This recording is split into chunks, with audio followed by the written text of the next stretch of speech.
Bir insan bədəninə bir neçə gen daxil ola bilər. Maraqlıdırsa bu videonu sona qədər izlə. Belə bir sual verilir ki, bir insan bədəninə bir neçə cin girə bilərmi?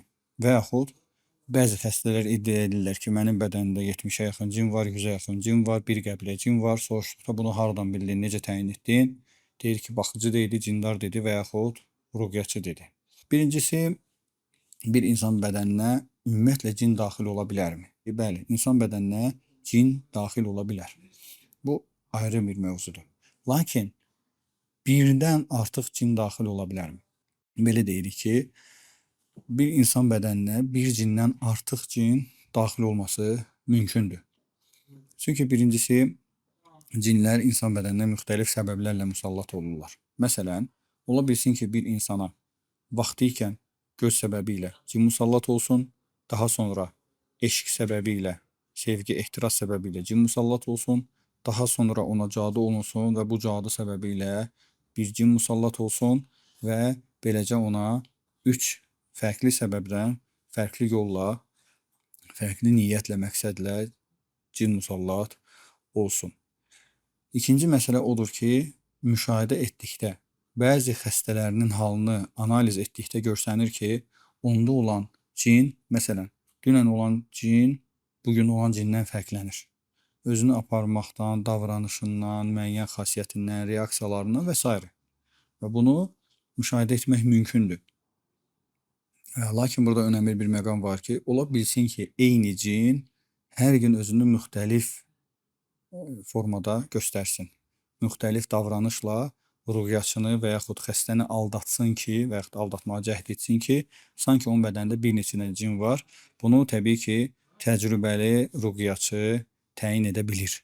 Təyin edir ki, və yaxud ehtimal edir ki, bu fərqli cindir, dünənki cin deyil və yaxud təyin edir ki, belə eyni cindir, sadəcə neyniyir? Sadəcə bizlə oynayır, oyun oynayır, başımızı aldadır, bizi başqa yerə yönəltmək istəyir. Ona görə biz deyəcəyik ki, bir bədənə bir neçə cin musallat ola bilər, lakin ehtiyatlı olmaq lazımdır, bilmədən danışmaq lazım deyil, boş iddialarla çıxış etmək lazım deyil. Onu dənsin, dünən öldürdüm, 15-in bugün öldürdüm, sabah qayıdıb daha 15-in öldürəcəm və s. və s. və s. Bu kimi şeylərdən, bu kimi iddialardan uzaq olmaq lazımdır. Nə üçün? Çünki bu qeyb aləmidir. Biz görmürük, orada cin öldü, ölmədi, 5-i öldü, 3-ü öldü, 10-u öldü, neçəsi çıxdı, neçəsi qaldı. Biz bu şeyləri görmürük. Və adətən ruqyatçı və ya xəstə bu sayı daxildə olan cinin etirafı ilə deyir. Deyir ki, içindəki cin deyir ki, biz 15 nəfərik. İçindəki deyir ki, dünən 10 nəfəri öldürdünüz, qalanı qaldı. Cin də yalançıdır. Ona görə cinə inanmaq olmaz, onun sözü ilə oturub durmaq olmaz. Sadəcə müşahidə aparırsan, analiz edirsən, ehtimallar qurursan və yenə məsələ fırlanıb nəyə qayıdır? Ruqiyyə müalicəsinə. 1 olacaq, 5 olacaq, 15 olacaq, fərq etmir. Bunların hamısı eyni üslubla bədəndən çıxarılır. Yəni, ruqiyyə oxumaqla, müəyyən prosedurlarla, ruqiyyanın təyin etdiyi müalicə proqramı ilə nizamlı, səbirli şəkildə xəstə bu proqramı yerinə yetirir, ruqiyyə olunur və Allahın izni ilə şəfa tapır və beləcə istəyir 5 olsun, istəyir 1 olsun, fərq etməz. Nəticə nədir? Nəticə odur ki, insan sağalır, şəfa hasil olur və bizim də istəyimiz budur.